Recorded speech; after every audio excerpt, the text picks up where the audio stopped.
Office থেকে বাসায় এসে দেখি শ্বশুর শাশুড়ি আর আমার একমাত্র শালা বউয়ের ছোট ভাই সোফায় বসে আছে। আমি শ্বশুর শাশুড়িকে যখন সালাম করতে যাব তখন তারা পা সরিয়ে নিলেন।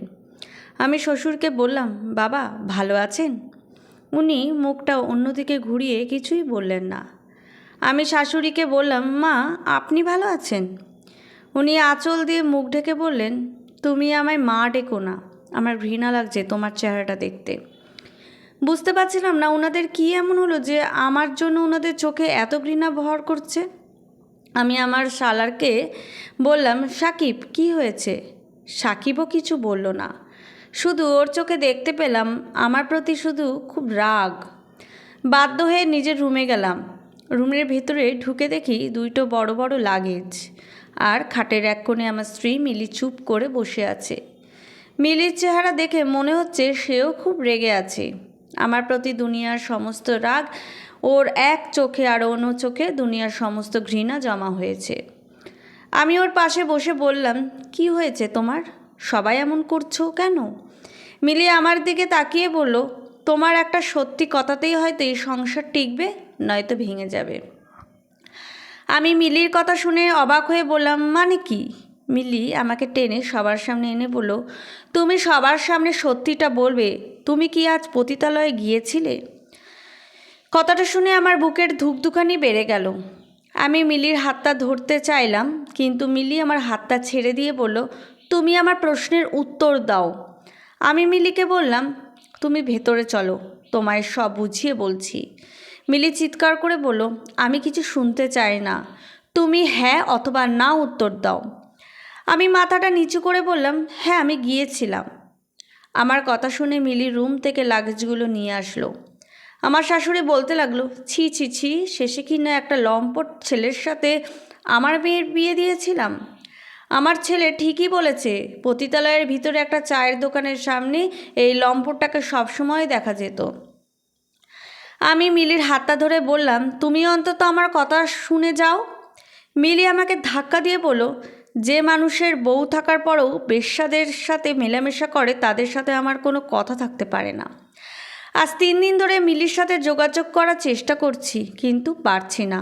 ওর বাসায় ভিতরে ঢুকতে পারছি না। দারোয়ানকে সোজা বলে দিয়েছে আমি যদি ভেতরে ঢুকি তাহলে নাকি তার চাকরি চলে যাবে। আজ মিলি ডিভোর্স লেটার পাঠিয়েছে, তার সাথে একটা ছোট্ট চিরকুট, আর তাতে লেখা, যদি মনে বিন্দু পরিমাণ লজ্জা থাকে তাহলে সাইনটা করে দিও, কারণ এই সাইনের জন্য আমার বিয়েটা আটকে আছে।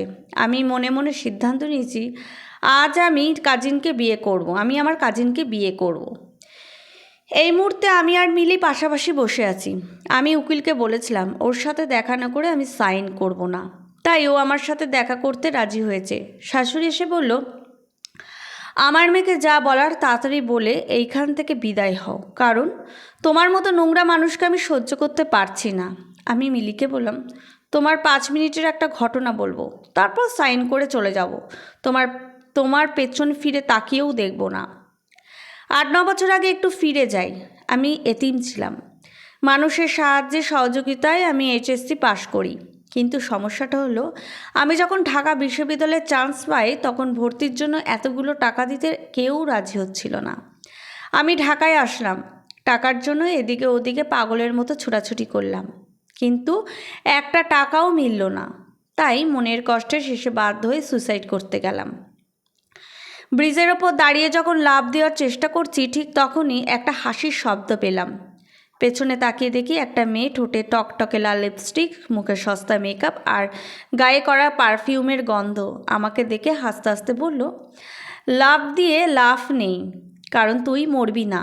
আমি অবাক হয়ে বললাম, না মরার কি আছে? মেয়েটা আবারও হাসতে হাসতে বলল, তোকে দেখে গ্রামের ছেলে মনে হচ্ছে, আর গ্রামের ছেলেরা সবই সাঁতার জানে।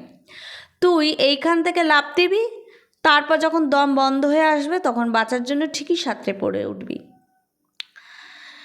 আমি মেয়েটার কথা শুনে চিন্তা করলাম, ঠিকই তো, আমি তো সাঁতার জানি, বোকার মতো কেন জলে ঝাঁপ দিয়ে মরতে চেয়েছিলাম। মেয়েটা এবার আমার সামনে এসে দাঁড়ালো, তারপর জলের দিকে তাকিয়ে বলল, আমিও মরার জন্য এইখান থেকে 2 বার লাফ দিয়েছিলাম, কিন্তু সাঁতার জানতাম বলে 2 বার ব্যর্থ হয়েছি। তা তোর মরতে চাওয়ার কারণ কি? রাত তখন আনুমানিক 2টো বাজে।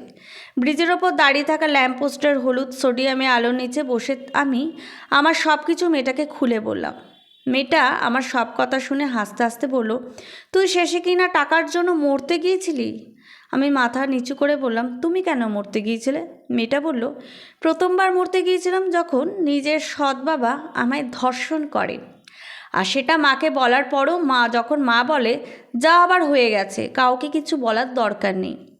আর দ্বিতীয়বার মরতে গিয়েছিলাম যেদিন সৎ বাবা আমায় নিজের হাতে সাজিয়ে গুছিয়ে ঘুরতে নিয়ে যাওয়ার কথা বলে তার 16 বছরের মেয়েটাকে 2জন মাঝবয়সী লোকের ঘরে ছেড়ে রেখে চলে আসে। এখন আর মরতে ইচ্ছে হয় না। এই দুনিয়ার রং দেখতে খুব ভালো লাগে। মুখোশের আড়ালে মানুষের চেহারা, আসল চেহারাটা দেখে আজকাল খুব মজা পায়। সারা রাত আমাদের মতো পতিতাদের সাথে কাটানোর পর পরের দিন স্ত্রীকে হাজারো মিথ্যে বলার কিছু পুরুষের চেহারা দেখে খুব আনন্দ পাই। তুই এই বয়সে মরিস না, তাহলে দুনিয়ার অনেক রগ আর আনন্দ থেকে বঞ্চিত হবি।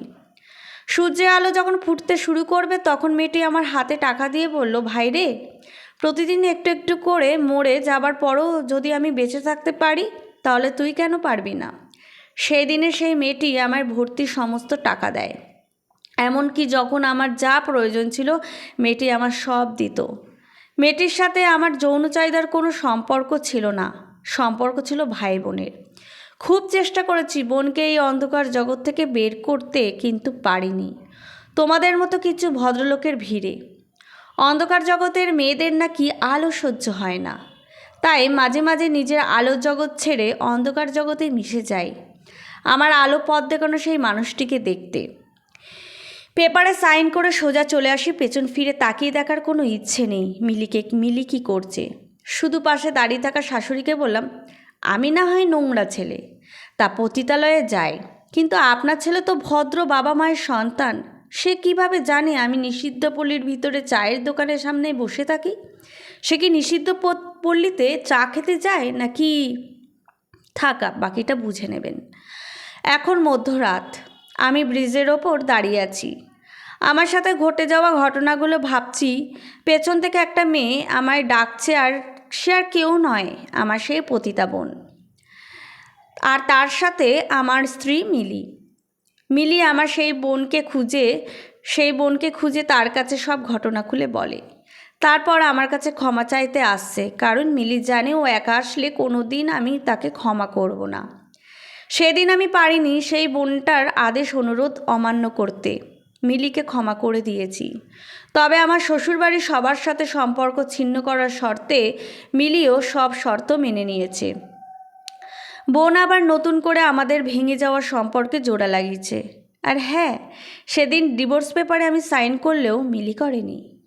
আমার বোন একজন উকিল, একজন কাজীর পরামর্শের নিয়ম অনুযায়ী নতুন করে আবার আমাদের বিবাহের কাজ সম্পন্ন করেছে। যাওয়ার সময় বোন মিলিকে বলেছিল, আমাদের মুখোশের আড়ালে অনেক কিছু লুকিয়ে থাকে। কারোর সম্পর্কে না জেনে অন্যের কথা শুনে সব মিথ্যা যাচাই না করে কখনো ভুল বুঝে একটা সম্পর্ক নষ্ট করো না। একটা সম্পর্কের সবচেয়ে বড় প্রয়োজন বিশ্বাস। এখন আমি মিলি দুজনেই মাঝে মাঝে আমার ওই বোনের সাথে দেখা করে আসি, যে বোনটির সাথে আমি নতুন জীবন পেয়েছি।